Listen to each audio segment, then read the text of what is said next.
Film की शुरुआत में हमें 1910 में पेरिस शहर को दिखाया जाता है, जहां पर बहुत तेज बारिश हुई थी और इस कारण से हर तरफ पानी जमा हो चुका था।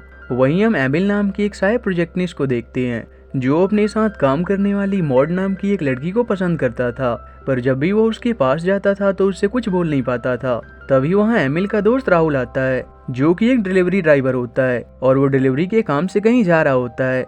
एमिल को भी एक नई प्रोजेक्टर बेल्ट खरीदनी थी, इसलिए वो भी उसके साथ ही चला जाता है। शॉप में पहुंचने के बाद जिस दौरान वो एक प्रोजेक्टर बेल्ट ले रहा होता है, तभी वहाँ उसे कैमरा भी नजर आता है और वो उसे भी खरीद लेता है। पर शॉप से निकलते ही एक चोर उसके कैमरे को उससे छीनकर भागने लगता है, पर राहुल की मदद से एमिल को अपना कैमरा वापस मिल जाता है। इसके बाद वो दोनों साथ में एक जगह पहुंचते हैं, जो कि एक लैब थी, और वहीं राहुल को सामान डिलीवरी करनी थी। पर वहां का ओनर कुछ दिनों के लिए किसी काम से बाहर गया था और वहां का ख्याल रखने के लिए वो अपने असिस्टेंट बोटनिस्ट चार्ल्स को वहीं छोड़ गया था। अंदर आने पर वो लैब में बहुत तरह के केमिकल्स को देखते हैं और बिना कुछ सोचे वहां उन केमिकल से एक्सपेरिमेंट करने लगते हैं, जहाँ वो सबसे पहले एक सनफ्लावर सीड को एक जायंट सनफ्लावर में बदल देते हैं। चार्ल्स उन्हें ये करने से मना करता है, पर वो उसकी बात नहीं मानते और अपने मजे के लिए अलग अलग केमिकल्स को मिक्स करते रहते हैं। एमिल इसे अपने कैमरे से रिकॉर्ड कर रहा होता है, पर उसी दौरान उनकी गलती से दो केमिकल्स आपस में मिक्स हो जाते हैं, जिससे एक जोरदार धमाका होता है और एमिल वहाँ एक म्यूटेटेड क्रीचर को देखता है, जो असल में एक छोटा सा कीड़ा था।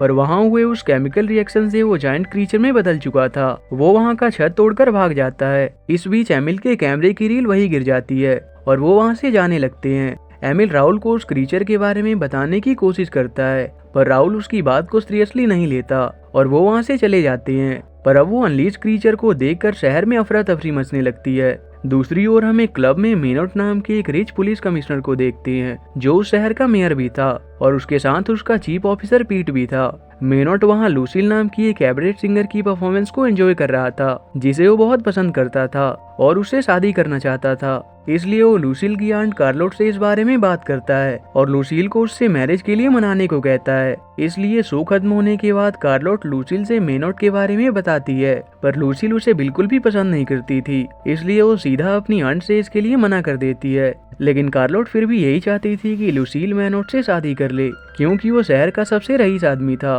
उसी रात जब एक कपल उस क्लब से निकल रहे होते हैं, तब उनका सामना उसी क्रीचर से होता है, जिसे देखकर वो बहुत डर जाते हैं और पुलिस स्टेशन पहुंचकर इसकी रिपोर्ट लिखवाते हैं, जहां वो डिटेल में उन्हें उस क्रीचर के बारे में बताते हैं। ये सुनने के बाद पीट मेनट को इसकी खबर देता है और उससे इस बारे में इन्वेस्टिगेशन करने की इजाजत मांगता है। इस पर मेनट उसे इसकी परमिशन दे देता है और उसे कहता है कि वो केस को जल्दी हल ना करे, ताकि लोगों को ये लगे कि वो अपने काम को कितनी ईमानदारी से करते हैं। वहीं कार्लोट लूसील को कमिश्नर से मिलने उसके पास भेजती है और उसे बहुत ही अच्छी तरह से तैयार करती है। पर जाते समय लूसील को दीवार पर एक नोटिस नजर आती है, जिस पर लिखा होता है कि पेरिस की गलियों में अजीब किस्म का एक क्रीचर देखा गया है, जो कि 60 फीट तक बड़ा है। तभी पीछे से राहुल आ जाता है, जो लूसील का बचपन का दोस्त था, पर उन दोनों की आपस में बिल्कुल नहीं बनती थी और राहुल के कारण लूसील के कपड़े भी खराब हो जाते हैं। इसलिए लूसील उससे बहस करके अपने कपड़े चेंज करने के लिए वापस चली जाती है। दूसरी ओर पीट इन्वेस्टिगेशन के दौरान उसी लैब में पहुंचता है, जहां उसे वही रील मिलती है जो एमिल से गलती से गिर गई थी। वहीं एमिल जब अपने उस प्रोजेक्टर को चेक करता है, तो उसमें उसे वही क्रीचर नजर आता है और उसका शक यकीन में बदल जाता है। तभी राहुल भी वहां आ जाता है और उसे भी उनके द्वारा किए गड़बड़ से उस क्रीचर के बनने के बारे में पता चल जाता है, पर वो कहता है कि ये बात सिर्फ हम दोनों के बीच ही रहनी चाहिए, इसमें हमारी कोई गलती नहीं है और वैसे भी किसी को भी इस बारे में पता नहीं है। पर पीट उनकी ये बातें सुन लेता है और उन दोनों को कमिश्नर के पास ले जाता है। वहीं मेनट लूसील के साथ एक रेस्टोरेंट में डेट पर आया होता है, तभी वहाँ पीट आ जाता है और उसे बताता है कि उसने उस मॉन्स्टर केस के सिलसिले में 3 लोगों को पकड़ा है और उसे सारी कहानी बता देता है। पर मेनट इसके बावजूद भी उन्हें नहीं पकड़ता और उन्हें बैचेस देकर उस टीम में शामिल कर लेता है जो उस मॉन्स्टर को पकड़ेगा। दूसरी ओर हम लूसील को देखते हैं, जिसे उसका दोस्त एल्बर्ट गाना गाकर सुना रहा होता है, पर लूसील को उसका गाना बिल्कुल पसंद नहीं आता और वो एल्बर्ट को रिस्पेक्ट के साथ गाना गाने से मना कर देती है। इससे एल्बर्ट बहुत ऑफेंड हो जाता है और गुस्से में वहाँ से चला जाता है। पर जैसे ही वो घर से बाहर निकलता है, तभी उसे कुछ अजीब लगता है और वो डर कर वहाँ से भाग जाता है। इसके बाद वो मॉन्स्टर लूसील के घर का डोरबेल बजाने लगता है। ये सुनकर लूसील को लगता है कि ये जरूर एल्बर्ट होगा और गुस्से में डोर ओपन करती है, पर इससे वो मॉन्स्टर दूर जा गिरता है। इसलिए इस बात से अनजान लूसील उसे देखने जाती है, पर जैसे ही वो उस मॉन्स्टर को देखती है तो डर कर भागते हुए अपने घर में चली जाती है और दरवाजा बंद कर लेती है। पर तभी उसे किसी के गाने की आवाज सुनाई पड़ती है, जो कि उसी मॉन्स्टर की होती है, और लूसील को उसकी आवाज बहुत पसंद आती है और वो उसके पास जाकर उसका नाम पूछती है। और क्योंकि उस मॉन्स्टर का कोई नाम नहीं होता, इसलिए वो उसे फ्रांसर नाम देती है। मॉन्स्टर को भी ये नाम बहुत अच्छा लगता है। उसके बाद लूसील उसे अपने कमरे में ले जाती है, जहाँ वो लोगों से उसकी असलियत छुपाने के लिए उसका गेटअप चेंज कर देती है। तभी लूसील के गाना गाने का समय हो जाता है, इसलिए वो फ्रांसर को शोर ना करने का बोलकर चली जाती है। राहुल और एमिल भी उसके शो को देखने आए होते हैं। वहीं कार्लोट को भी फ्रांसर के बारे में पता चल जाता है और वो उसकी सिंगिंग को देखकर उससे कहती है कि ये तुम्हारे साथ बहुत अच्छा लगेगा, जिसके लिए लूसील भी राजी हो जाती है। और वो दोनों एक साथ अपने टैलेंट से वहाँ आए सभी लोग को खूब एंटरटेन करते हैं और लोग भी फ्रांसर को बहुत पसंद करते हैं। शो खत्म होने के बाद राहुल और एमिल लूसील से मिलने आते हैं, पर वहाँ उन्हें पता चल जाता है कि फ्रांसर असल में वही मॉन्स्टर है और वो चिल्लाने लगते हैं। पर लूसील उन्हें समझाती है कि वो किसी को नुकसान नहीं पहुंचाता और वो गाने में भी बहुत माहिर है। इस पर राहुल और एमिल उसकी बात से सहमत होते हैं।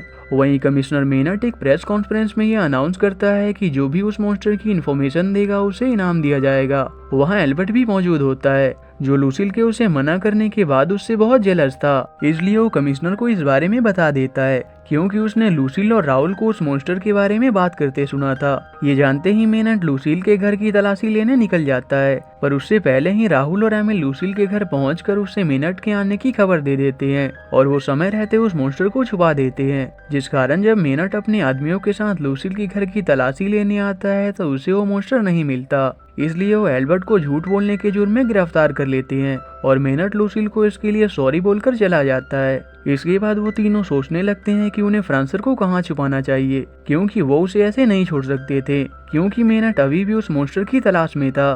तब लूसील को वहाँ एक आइडिया आता है और वो बताती है कि कल शहर में एक बड़ा सेरेमनी है, वहाँ वो फ्रांसर को सबके सामने रिवील कर देंगे और ऐसा कुछ करेंगे जिससे सभी को ये लगे कि फ्रांसर मारा जा चुका है। इस तरह से शहर में सभी के मन से मॉन्स्टर का डर निकल जाएगा और मेनट भी उसे भूल जाएगा। राहुल और एमिल उसकी बात से सहमत होते हैं और अगले दिन अपने प्लान के अनुसार जब लूसील परफॉर्म कर रही होती है तभी वो मॉन्स्टर वहाँ आ जाता है। उसे देखकर सभी लोग इधर उधर भागने लगते हैं और वहीं राहुल और एमिल ऐसा एक्ट करते हैं ताकि सभी को ये लगे कि वो मॉन्स्टर सही में मारा जा चुका है, पर असल में उन्होंने उसे स्टेज के नीचे छुपा दिया होता है। लेकिन पीट को इस बारे में पता चल जाता है और उनका प्लान फेल हो जाता है। ये जानकर मेनट को बहुत गुस्सा आता है और वो मॉन्स्टर पर गोली चलाने लगता है, इसलिए मॉन्स्टर वहाँ से उछलकर भाग जाता है, पर मेनट उसके पीछे पड़ जाता है। इसलिए लूसील और उसके दोस्त मॉन्स्टर को वहाँ से भागने का बोलते हैं, लेकिन भागने के दौरान ही वो एक रस्सी में फंस जाता है और मेनट उसे शूट कर देता है, पर इससे उस मॉन्स्टर को कुछ नहीं होता और उसकी रस्सी टूट जाती है। तभी चार्ल्स वहाँ आकर मॉन्स्टर को अपने साथ लेकर चला जाता है। लूसील और उसके दोस्त भी उसके पीछे जाते हैं, लेकिन कमिश्नर भी उसके पीछे ही होता है। एक समय पर मॉन्स्टर अपनी जान बचाने के लिए आईफिल टावर के टॉप पर जाकर बैठ जाता है। अब तक सभी वहाँ पहुँच चुके थे। कमिश्नर भी पैराशूट के जरिए वहाँ पहुँच जाता है और उस मॉन्स्टर पर शूट करने ही वाला होता है। तभी लूसील और राहुल वहाँ आ जाते हैं और लूसील मेनट के हाथ पर काट लेती है, जिससे उसकी गन वहीं नीचे गिर जाती है। इसलिए वो गुस्से में लूसील को धक्का दे देता है और वो आईफिल टावर से नीचे गिरने लगती है और राहुल उसे बचाने की कोशिश में लग जाता है। उधर हम एमिल के असिस्टेंट मॉड को देखते हैं, जो उसका लेटर पढ़कर वहाँ उससे मिलने आई होती है, जिसे एमिल ने कई दिन पहले लिखा था। दूसरी ओर एमिल जब राहुल की मदद करने की कोशिश करता है तब मेनट उसे धक्का दे देता है। तभी मॉड वहाँ पहुँच जाती है और उसी दौरान एमिल को मेनट की गन मिल जाती है, लेकिन तब मेनट मॉड को पकड़ लेता है और उससे कहता है कि अगर तुम मेरी गन वापस नहीं करते तो मैं मॉड को यहाँ से नीचे फेंक दूंगा। इसलिए एमिल को उसकी गन वापस करनी पड़ती है। गन मिलने के बाद वो मॉन्स्टर को खत्म करने जाने वाला होता है, पर तभी एमिल वहाँ की लाइट ऑन कर देता है, जिसकी रोशनी से मेनट का पैर फिसल जाता है और वो भी आईफिल टावर से लटक जाता है। दूसरी ओर राहुल खुद को और लूसील को बचाने के लिए पानी में एक सीड फेंकता है, जिससे एक बड़ा सा सनफ्लावर बाहर आता है और वो दोनों उसके जरिए बच जाते हैं। वहीं वो मॉन्स्टर उस आईफिल टावर से अपने नॉर्मल साइज में आने के बाद उड़ चुका होता है, जिसके बाद वहाँ सिर्फ उसके कपड़े बच जाते हैं, जिसे मैनर सभी को दिखाते हुए ये क्लेम करता है कि मैंने मॉन्स्टर को मार दिया है। पर लूसील ये सुनने के बाद मॉन्स्टर को बहुत मिस करने लगती है। अब तक एमिल और मॉड भी अच्छे दोस्त बन चुके होते हैं। इसके बाद राहुल लूसील की उदासी को देखकर वापस से उसी लैब में जाकर सेम एक्सपेरिमेंट को ट्राई करता है, जिसके बाद वो मॉन्स्टर वापस से आ जाता है और लूसील उसे वापस देखकर बहुत खुश होती है। जिसके बाद वो दोनों क्लब में साथ में परफॉर्म करते हैं और आखिर में लूसील और राहुल भी एक दूसरे को पसंद करने लगते हैं। और इसी के साथ ही ये मूवी यहीं एंड हो जाती है।